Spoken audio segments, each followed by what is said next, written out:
सदा के लिए 5 वर्ष की अवस्था में 2 ऐसे बालक ऐसे भक्त हैं, एक तो ध्रुव और एक प्रहलाद, जिन्होंने बाल्यावस्था में ऐसी कठोर तपस्या की साधना की कि बाल्यावस्था में ही भगवान को प्राप्त कर लिया। प्रहलाद के ही कथा से होली की कथा जुड़ी हुई है।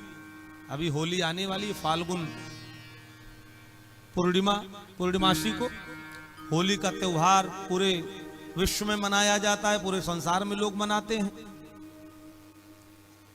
तो कहा जब हिरण्याकश्यपु की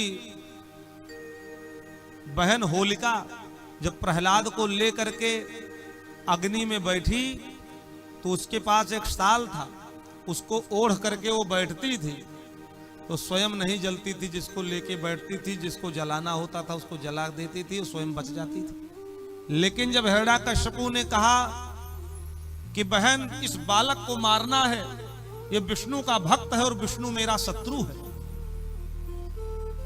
उन्हीं की आराधना करता है। होलिका ने कहा ठीक है भैया परेशान ना हो, अभी इस बालक प्रहलाद को जला करके हम भस्म कर देंगे। अग्नि प्रज्वलित की गई और वो साल ओढ़ करके और प्रहलाद को गोद में लेकर के बैठी तो भगवान की माया, भगवान की कृपा भक्त पर बरसने लगी। उसका साल प्रहलाद के ऊपर आ गया और वो धू धू करके जल करके उसी होलिका में राख हो गई, होलिका में भस्म हो गई।